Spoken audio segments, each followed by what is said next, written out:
नमस्कार, मैं हूं अमित सिंह और आप देख रहे हैं दृष्टि नाव। झारखंड में सरकारी ज़मीन को अपने कब्जे में कर और अपने नाम से रजिस्ट्री कराने का खेल बदस्तूर जारी है। ऐसे में हमारे साथ सर्किल ऑफिसर मौजूद हैं, उनसे हम जानते हैं कि खेलगांव के पास किस व्यक्ति के द्वारा कितना ज़मीन जो है वो सरकारी ज़मीन पर कब्जा किया गया है। सर, किन व्यक्ति के द्वारा यहाँ पर ज़मीन कब्जा किया अभी गया तो हम लोग जांच के क्रम में पाए कि संतोष अग्रवाल नामक व्यक्ति ने मैंने कब्जा कर रखा है। कब से कब्जा किया हुआ है सर, और ज़मीन सरकारी है किसका है? इधर फिलहाल ही मैंने देखे हम लोग कि वो निर्माण काम चालू किया है, जब से ऑनलाइन में कुछ चढ़ा लिया है। सर, अमूमन देखा जाता है यहाँ पर जिस तरीके से बंदर बाट ज़मीन का चल रहा है, हर क्षेत्र में कहीं ना कहीं लोग लगे हुए हैं सरकारी ज़मीन हड़पने में। क्या कहिएगा इस पर, जिस तरीके से इस तरह का खेल चल रहा है? बिल्कुल सही है। यह मैंने सरकारी ज़मीन का गबन करने में सारे जो है सो दलाल लोग लग गए हैं। सर, अब जिस तरीके से ये प्लॉट सामने आया है कि सरकार का प्लॉट है और इसे ज़बरदस्ती अपने कब्जे में किया जा रहा है, तो इस पर क्या कुछ कार्रवाई की जाएगी सर आगे? हम समझते हैं कि इस पर प्राथमिकी करके उसको माने अतिक्रमण बाद संख्या चला करके रोकने का कोशिश किया जाएगा। कितने सरकारी भूमि को जो भी व्यक्ति कब्जा करता हो तो अतिक्रमण ही हुआ। तो आगे क्या इसमें प्रावधान क्या है और उन पर कुछ मुकदमा भी दर्ज होगा, क्या होगा इसको लेकर? देखिए, अब आगे हमारे माने जो सीओ साहब है वो आगे कुछ करेंगे ही। अब अपना नाम और परिचय। शशिंद्र महतो, बड़गांव अंचल कार्यालय का अमीन। तो ये हमारे साथ मौजूद थे बड़गांव के अमीन, जिन्होंने बताया कि लगातार झारखंड में इस तरीके का सरकारी ज़मीन का बंदरबाट और खेल लगातार बदस्तूर जारी है। सहयोगी रिकी राज के साथ अमित सिंह, दृष्टि नाव।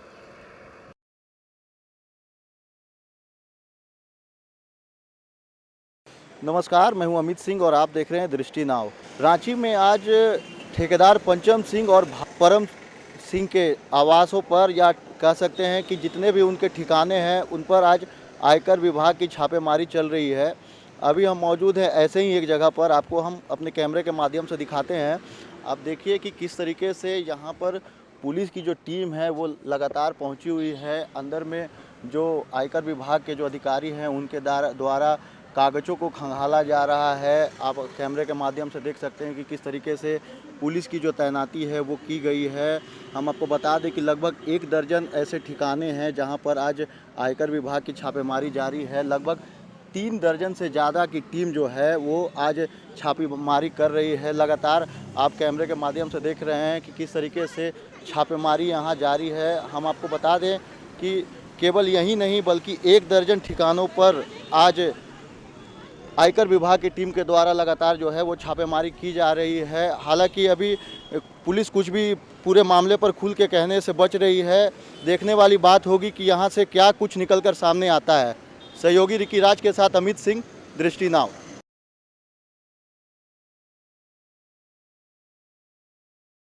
5 तारीख को सर गाड़ी लिए थे, वो कुंडा जा रहे थे और पूरा आग लग गया। क्या क्या था गाड़ी में? गाड़ी में बोरा कल था 40-50 को बस। कब गाड़ी दिए थे? गाड़ी 5 तारीख को लिए शाम को। क्या नाम आप? सुनील कुमार।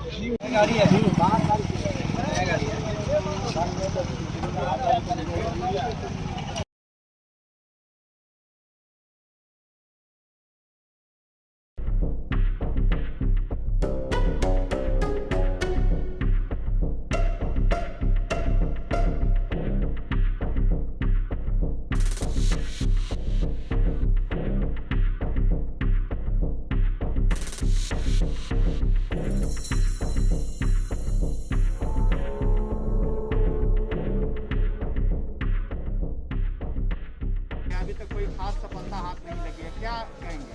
पुलिस अभी लगी हुई है लेकिन कोई सफलता नहीं लगी है। सबसे इम्पोर्टेंट है जितना टाइम बीतेगा सोना मिलने का आस बहुत कम हो जाता है। सोना गल जाता है, अलग अलग जगह चली जाती है। तो हमारा मांग है जल्दी से जल्द पकड़ने से क्या होता है, बाद में जब तक माल बराबर नहीं होगा कुछ नहीं होगा। पकड़ने से बाद में वो लोग बेल वेल ले लेंगे चले जाएंगे। तो पुलिस पे यही दबाव है कि फटाफट उसको बरामद किया जाए। तो अभी 2013 की घटना हुई थी, क्या उसमें कुछ बरामद हुआ था? कुछ नहीं बरामद हुआ था। लोग पकड़ाए थे, बाद में 6 महीने बाद सब लोग बेल ले लिए, चले गए। सर उस समय कितना घाटा हुआ था? इस समय भी करीब 2 किलो का था।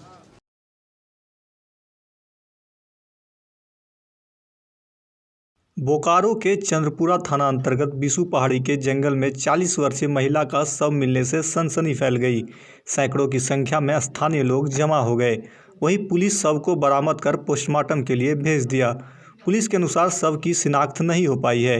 जिस प्रकार महिला का शव पाया गया है, हत्या की आशंका जताई जा रही है। वहीं इस पूरे मामले में चंद्रपुरा थाना प्रभारी सह इंस्पेक्टर नूतन मोदी ने बताया कि शव की शिनाख्त नहीं हो पाई है। शव के अंत्य परीक्षण के बाद ही बताया जा सकती है कि महिला की हत्या हुई है या किसी और प्रकार से मौत हुई है। बात तो कहना सही, किस प्रकार का मतलब दुष्कर्म हुआ है या नहीं, ये मेरा जानना था। वो तो पोस्टमार्टम रिपोर्ट ही ना क्लियर करें। पहले आपको तो कुछ अनुमान होगा कि प्रथम दृष्टया तो हम कुछ स्पष्ट नहीं कर पाएंगे, पोस्टमार्टम से जाएगा उसके बाद। हत्या लग रहा है क्या मेरा? देखिए भाई, बिना पोस्टमार्टम के हर कुछ बोलना मुश्किल है ना। वो तो डॉक्टर की ओपिनियन है, मेरी ओपिनियन तो नहीं है। अच्छा। बॉडी का शिनाख्त हुआ क्या? नहीं, अभी तक तो नहीं हो पाया। नहीं हो पाया। ठीक है।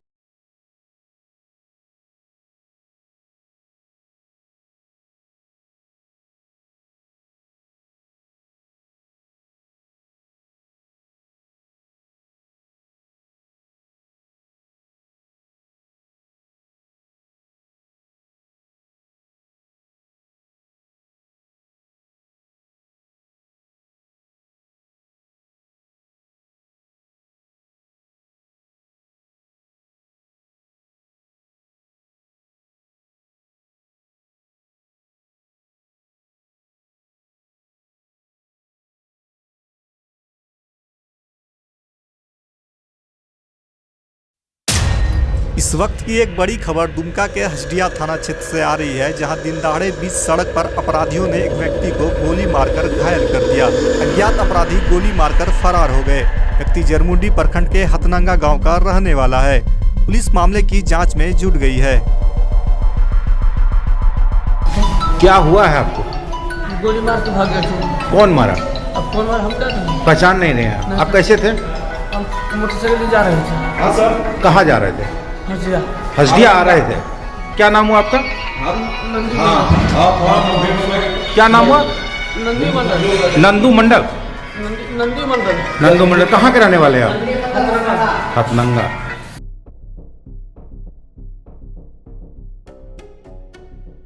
किसान आंदोलन के लिए झारखंड के जामताड़ा जिले में जल्द ही किसान रैली निकाली जाएगी। जामताड़ा जिला कांग्रेस कमेटी की मीटिंग में यह बात सामने आई। मीटिंग में किसान बिल से संबंधित चर्चा हुई। इस दौरान रणविजय सिंह ने कहा कि किसानों के हित में पूरे राज्य में आज झारखंड की ओर से रैलियां निकाली जा रही है। इसको लेकर जामताड़ा में भी कुछ दिनों में रैली निकाली जाएगी। ट्रैक्टर रैली का यह क्रम अभी पूरे झारखंड में चल रहा है। साथ ही उन्होंने कहा कि जिस तरह से केंद्र की भाजपा सरकार किसानों के आंदोलन को कुचलने का प्रयास किया है, यह बहुत गलत है।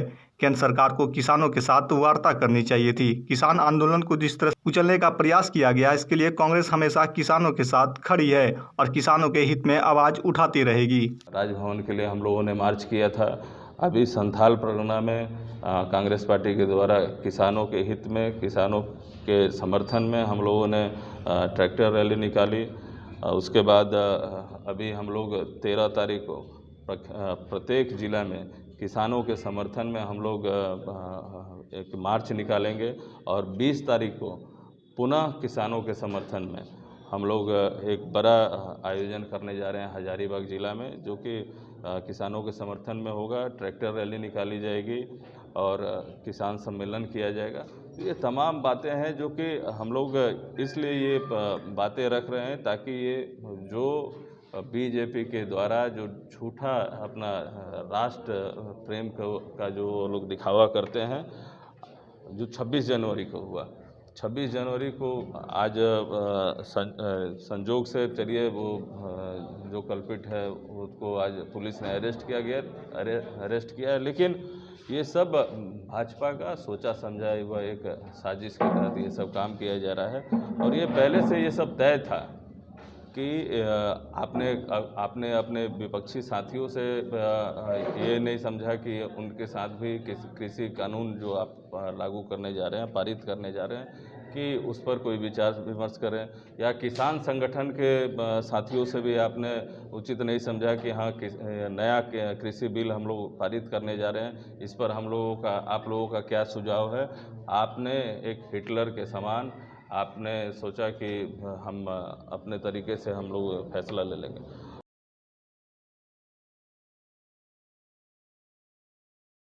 उत्तराखंड में ग्लेशियर टूटने से आई त्रासदी के बाद एनटीपीसी में झारखंड के लोहरदगा और रामगढ़ के 15 मजदूर कार्यरत थे, जिसमें 9 मजदूर लापता है। आपदा मंत्री बन्ना गुप्ता काफ़ी चिंतित हैं। उन्होंने कहा कि इस त्रासदी की घड़ी में हम उत्तराखंड सरकार के साथ हैं, जो भी सहयोग होगा हमारी सरकार करेगी। मुख्यमंत्री हेमंत सोरेन के निर्देश के बाद झारखंड के आपदा सचिव एवं उत्तराखंड के आपदा सचिव से वार्ता चल रही है।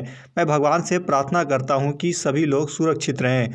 वे आज सूबे के पेयजल एवं स्वच्छता मंत्री मिथिलेश ठाकुर के आवास पर मंत्री के आग्रह पर उनसे मिलने गए थे। इस मौके पर उन्होंने कहा कि उत्तराखंड में 1913 के बाद यह त्रासदी फिर से आई है। प्रकृति के विरुद्ध जाने पर यह घटना घटी है, इसलिए हम लोग का यह सोच रहे कि हम लोग कभी प्रकृति के खिलाफ नहीं जाएं। झारखंड के जो वहां मजदूर फंसे हैं, हम लोग उनके प्रति सजग और लगातार वार्ता चल रही है। लोहरदगा और रामगढ़ के डीसी उत्तराखंड के स्थानीय अधिकारियों के संपर्क में हैं। हम लोग इसको लेके बहुत चिंतित हैं और वहाँ कुछ कैजुअल्टी की भी सूचना है। 15 में से 9 आदमी की अभी मिसिंग की सूचना है, जिसको यहाँ से उपायुक्त से रिपोर्ट लेके हमारे आपदा सचिव ने उत्तराखंड के आपदा सचिव से संवाद स्थापित किया है और जो एनटीपीसी का काम चल रहा है उनके भी वरीय अधिकारियों को इस संबंध में सूचित किया जा चुका है। हम परमपिता परमेश्वर से प्रार्थना भी कर रहे हैं कि वो सारे हमारे यहाँ के लोग और उत्तराखंड के लोग जो भी इस त्रासदी में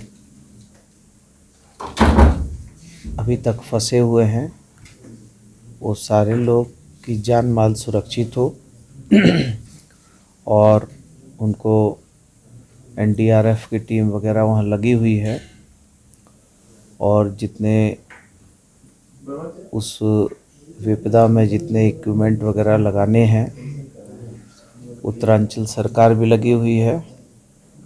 हम भी हमारी तरफ से, हमारे माननीय मुख्यमंत्री भी चिंतित हैं और हम हमारी तरफ से यदि कोई भी उत्तरांचल सरकार या उनके आपदा विभाग इस विपरीत परिस्थिति में कोई भी सहयोग या कोई भी तरह की ज़रूरत महसूस करेंगे तो हम हमारे मुख्यमंत्री जी के प्रतिनिधि होने के नाते हम लोग ये सरकार पूरी तरीके से इस विपरीत परिस्थिति में उत्तरांचल सरकार को सहायता सहयोग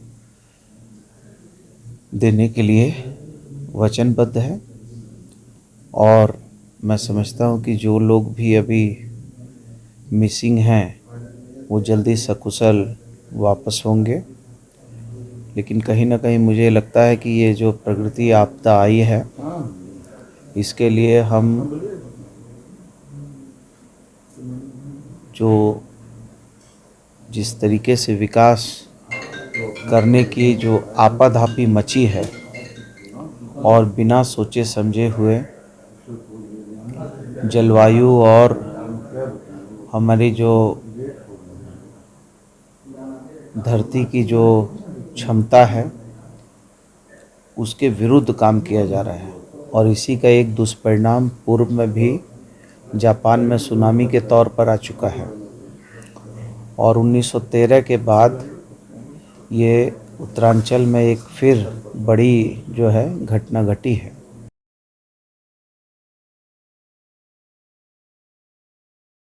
गढ़वा सदर थाना क्षेत्र के तिलदाग गांव में आज 2 परिवार घर की पानी निकासी को लेकर आपस में भिड़ गए। देखते ही देखते यह खूनी झड़प में बदल गई। यह खूनी झड़प में एक व्यक्ति की मौत हो गई, जबकि 3 लोग गंभीर रूप से घायल हो गए। घटना के संबंध में गढ़वा प्रखंड के तिलदाग निवासी मृतक अवधेश शर्मा के भाई ने बताया कि घर का पानी निकासी से मना कर रहा था। हम लोगों ने कहा कि घर का पानी निकलेगा नहीं तो कहां जाएगा। इसी बात को लेकर घर के बगल के ही अरुण शर्मा और उसकी पत्नी रिंकी देवी ने गाली गलौज करते हुए कुदाल से मारपीट कर घायल कर दिया। इसमें एक पक्ष का मृतक अवधेश शर्मा और उसकी पत्नी सुनीता देवी घायल है तथा दूसरे पक्ष के अरुण शर्मा और उसकी पत्नी रिंकी देवी घायल है। सभी घायलों को सदर अस्पताल गढ़वा में भर्ती कराया गया है, जबकि अवधेश शर्मा का इलाज के दौरान गढ़वा सदर अस्पताल में मौत हो गई। यही जाके वो कबाड़ी खुलवा के किस बात के लिए? यही भी रात के औरत है, दिन के बाद झगड़ा के रहा काम पर ले गई और जाके बस कबाड़ी खोला तो निकल तब मैंने कौन जो मारा है वो कौन है? जो मरे हैं वो आपका कौन है और कौन मारा है इनको? अरुण मरा है भतीजा। मैंने ये जमीनी विवाद था? नहीं, जमीनी विवाद नहीं, कोई विवाद नहीं। कि हर घर ऐसी करबे करता है, कोई से बनाव नहीं है। गाँव में जात से न प्रजात से कोई से बनाव है ये नहीं है। ऐसे ही अनेरी मरता है, गरियाता है, रास्ता है। हम लोग रास्ता से आते हैं तो छत पर पैसा पत्थर पर। घटना की जानकारी मिलते ही मौके पर पुलिस पहुंची और छानबीन में जुट गई। पुलिस पदाधिकारियों ने बताया कि यह आपसी रंजिश है, दोनों लोग आपस में रिश्तेदार हैं। जांच की जा रही है और आगे की कार्रवाई होगी। जो घटना है वो भाई भतीजा में मारपीट हुई है, जिसमें 4 लोग घायल हुए थे, जिनमें एक की मृत्यु हो गई है और 3 लोग घायल। जैसे बताया जा रहा है वहाँ के आसपास के लोगों से पानी को लेकर विवाद हुआ था, जिसमें दोनों पक्षों में मारपीट हुई। कहाँ की घटना है ये तिलदाग। पुलिस छानबीन कर रही है और जिसमें पुलिस छानबीन कर रही है और आगे कार्रवाई कर रही है।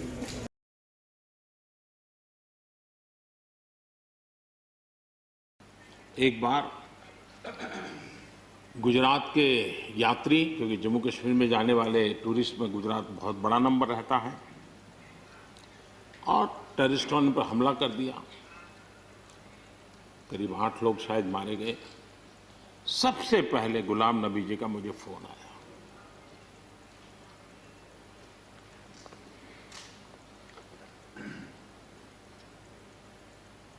और वो फोन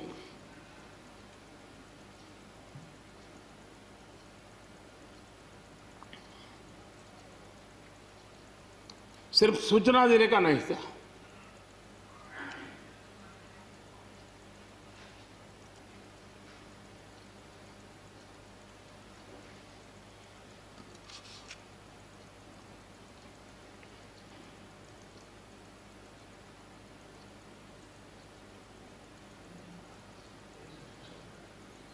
उनके आंसू रुक नहीं रहे थे। फोन पे उस समय प्रणब मुखर्जी साहब डिफेंस मिनिस्टर थे। मैंने उनको फ़ोन किया, मैंने कहा साहब अगर फोर्स का हवाई जहाज मिल जाए डेड बॉडी को लाने के लिए। रात देर हो गई थी। प्रणब मुखर्जी साहब ने कहा आप चिंता मत कीजिए, मैं करता हूँ व्यवस्था। लेकिन रात में फिर गुलाम नबी जी का फोन आया। वे एयरपोर्ट थे।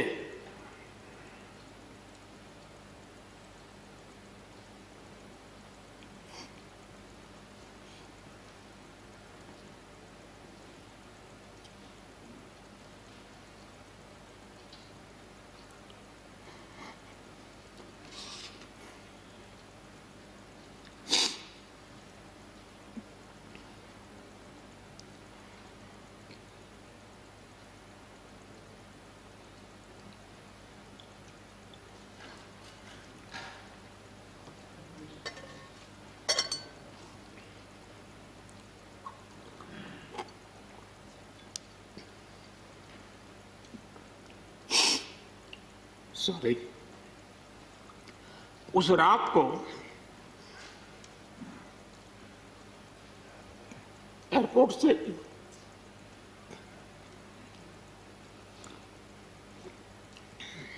उन्होंने मुझे फोन किया। और जैसे अपने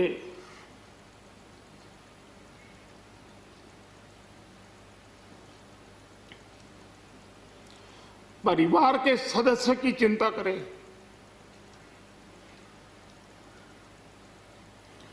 वैसी चिंता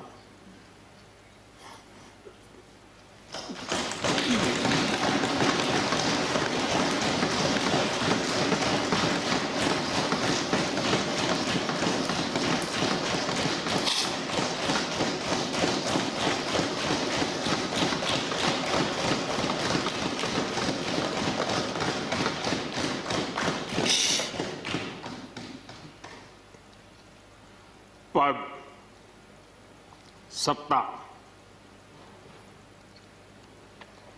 जीवन में आती रहती है, लेकिन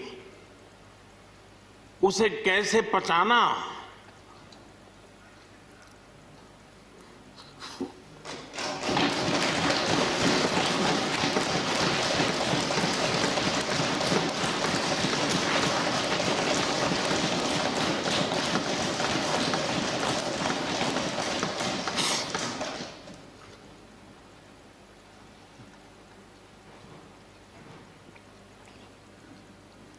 मेरे लिए बड़ा भावुक पल था।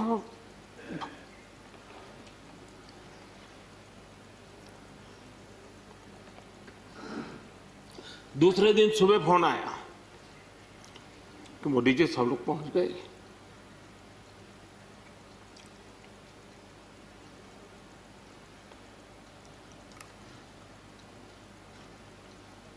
इसलिए एक मित्र के रूप में